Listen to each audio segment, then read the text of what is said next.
All right, here we are with the last video for Chapter 7 and Unit. Is it Chapter 7? I don't even know anymore. I think it's Chapter 7 and Unit 7. I do know that. We have just a couple last things to go over: capital punishment, transplants, and cloning. We have three questions that we're going to address today. They are: what is the church's position on the death penalty? What are the conditions for moral organ transplantation? And finally, is human cloning moral? So, very quickly, before we get started, let's go with capital punishment, and then I'll go into a little bit of an aside, but it's not really an aside. Capital punishment, like just war, stems from self-defense. Okay, first and foremost, it is about self-defense, and you're probably asking yourself, how is the death penalty or the use of death penalty or capital punishment a form of self-defense? Well, first of all, let's define what it is. Capital punishment is an act by the legitimate authority of a state or a nation to put a criminal to death. And its implementation, its use, is not necessarily inherently wrong, because the state does have the right to implement the death penalty when necessary for the protection, self-defense of others in society. That is to say, if a person is such a grave danger to the rest of society that for the good of society and the good of the lives, right, fulfilling the fifth commandment, it is necessary for that person to be put to death. An example, if you're familiar with the show on Netflix, Narcos, and Pablo Escobar, right? Pablo Escobar was a notorious drug kingpin in Colombia, seller of cocaine and other drugs. He bribed or killed anyone who opposed him, including police, prosecutors, judges. Escobar was eventually put into jail, but he had so much power that he actually, this is crazy, he bought a soccer field outside of the prison so he could watch the national team, the Brazilian national team, not his crappy Colombian national team, because they actually scratched that. It was the not crappy at the time Colombian national team. And he was permitted to actually build and control the jail, right, because he had so much power. And he continued to rule his criminal empire from jail. That's a guy where, the normal means of control, we could say he was still an imminent danger to society. So in that case, you could argue that capital punishment would be reasonable and moral. But generally speaking, right, although we, and by we I mean the church and myself as a member of the church, understand the theoretical use of capital punishment, in first world countries, we almost universally have the means to prevent someone from being a danger to society without killing them, right? So there are three kind of reasons why we put somebody in jail, we punish them after they commit a crime. Deterrence, so that other people don't do it. Safety of others in society at large, and their rehabilitation. And when you think about the death penalty, does it save the rest of society? Possibly. Does it serve as a deterrent? Well, we have it, and do people still commit crimes? The answer is no, right? People still commit crimes, so we don't know that it necessarily fulfills that one. So protection of society, maybe, right? Deterrent, not really, not super effective. In fact, those places in the U.S., there are states that have the death penalty on the table and states that do not. Almost across the board, those with death penalty on the table have higher crime rates of felonies. So not really a deterrent. And the third one, rehabilitation, well, that one is where this argument falls apart in terms of use of capital punishment as an actual punishment. You can't really rehabilitate someone who's dead, right? And so that's where, as Catholics, we have to understand, and going to your first question, what is the church's position on the death penalty, right? It understands the theoretical right of the state to implement and impose capital punishment, the death penalty, but the church opposes it, and in almost every case, and they believe that it's unnecessary and a devaluation of human life. It contributes to the society of death, the culture of death that we're a part of. And oftentimes, and these are some actual reasons why the church opposes the death penalty, It doesn't serve as a deterrent for others. It may preclude the possibility of rehabilitation. In fact, it probably usually does, right? If they aren't converted by the time they're, put to death, obviously it doesn't. And then third, it may serve, and this is kind of unrelated to all of them, but what we see is a disproportionate application of its use. It often serves to perpetuate an impoverished view of the value of human life, very particularly people of color. There is a vast gap in the use of the death penalty in terms of proportionality across different ethnicities and races here in the United States and worldwide in the use of capital punishment. So those are all reasons why the church theoretically understands but does not really condone the use of capital punishment. Transplants and cloning. Both of those things, along with abortion, really, deal with the mentality that we have developed over time, right? And that's the difference between health and sickness and how some people view procreation as sickness. What's the purpose of medicine, right? What's the purpose of hospitals? What's the purpose of doctors, etc.? It's to heal people who are ill or injured, right? The purpose of medicine, the purpose of hospitals, the purpose of doctors is to heal people who are injured. Okay? We want medical care because it's bad to be ill or injured and good to be healthy and sound in body. So when we talk about Christ, we talked about him being the divine physician, healing the physical and spiritual, right? The physical, we are, again, a unity of body and soul, so our bodies are important, right? But our souls are important as well. So it's important that we understand physical body is important, okay? So, for example, if you have an inflamed appendix, right, is it good to remove a ruptured appendix? Of course, the answer is yes, right? But if you have a healthy foot and you remove a healthy foot, is that good? And the answer, of course, is no, right? So in this situation, we begin to see like why transplantation is not always morally justifiable, okay? In the case of the ruptured or inflamed appendix and the healthy foot, one is a disease organ that threatens death, that threatens the physical body. The other is a part of a whole body and necessary for mobility and not good to remove, right? Translate that into the practice of vasectomies, hysterectomies, etc. Are functioning sex organs part of a sound, healthy body? The answer, of course, is yes, right?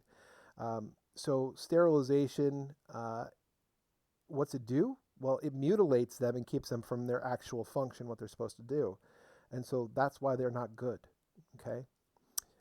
So organ removal and organ transplantation and human cloning are three different things that relate to the integrity of the human body. Organ removal and organ transplantation, both of those are morally licit in certain conditions. And the certain times is under necessity. If you need to remove those organs to save a life, right, of a seriously ill person, that is morally permissible. If you're doing it because, you don't like something or because you think, really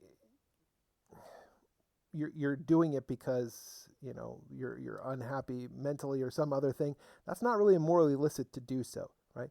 Your physical body and its continued function the way it's supposed to function is really the only licit moral reason to remove an organ or to transplant an organ.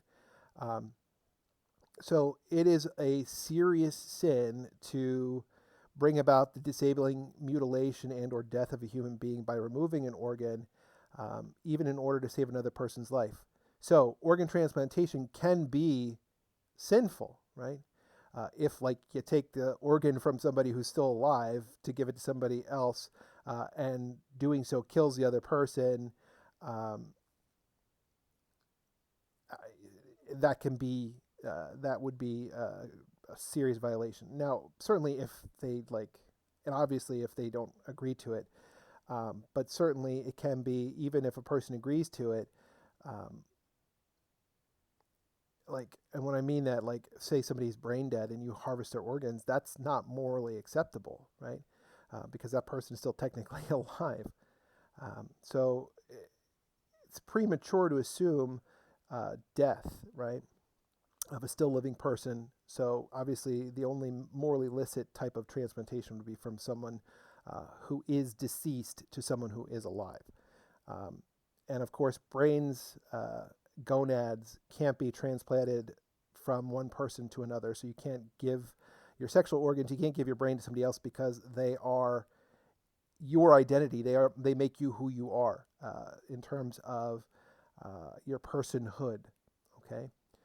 So that type of transplantation will always be morally illicit, whether the person is alive or dead. Those are the type of things that we could not condone. Finally, cloning. Human cloning in particular, is something that seems like the work of science fiction, but it has become more and more real.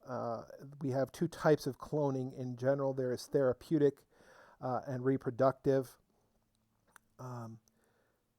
Both of them are sinful. Therapeutic is the cloning of a human embryo for the purposes of research for medical cures. It's related to embryonic stem cell research. They're obviously closely related. The thing that's wrong with it, what makes it morally bad, is it experiments on and kills an innocent human being. Reproductive cloning is what it sounds like. It's the cloning of a human embryo with the intent to allow his or her development and eventual birth, which seems like, okay, it's not a bad thing. It's like you're killing them with therapeutic cloning, but the problem is that it offends the Marriage Act and makes the child a thing that is manufactured and manipulated, right? That is not what we are called to do. We are called to engage in the conjugal act, to be co-creators, that is, to aid God in his creation of life through us, okay? So when we talk about the human body, it's an essential part of the human person, and it is the vehicle, right, if you will, through which salvation, sanctification, and evangelization happen, right? God gave great honor to the human body by doing what? Well, God became human. He gave a body to himself in the incarnation of Jesus Christ. So the bodies are important. They're holy things, okay? So sterilization is one of those things that we've talked about as far as organ removal, right? Indirect sterilization and direct sterilization. They're two different things that have two different moral outcomes. Direct sterilization is when you destroy your ability to be procreative, and you do so intentionally. You go into it. So hysterectomies and vasectomies are an example of direct sterilization, although technically speaking, one can have both of those things and they be indirect sterilization. And that's where you have a legitimate, licit medical procedure in which you are sterilized as a secondary unintended result to cure the illness or repair an injury. For example, if you have like testicular cancer or uterine cancer and they have to remove the fallopian tube in the case of the uterine cancer, or the vas deferens in the case of the testicular cancer, the obvious intention is the removal of the cancer, the thing that potentially could kill you, not the direct kind of willing of sterilization. So under those conditions, it is moral, okay? And the conditions under which organ transplantation is moral, when both the donor and the recipient give informed consent, so they agree to it, they exercise their power of reason and will, and the physical and psychological dangers and risks are proportionate to the good sought, right? So for example, if you're giving up your, I'm going to try to think of something that you can't actually give up.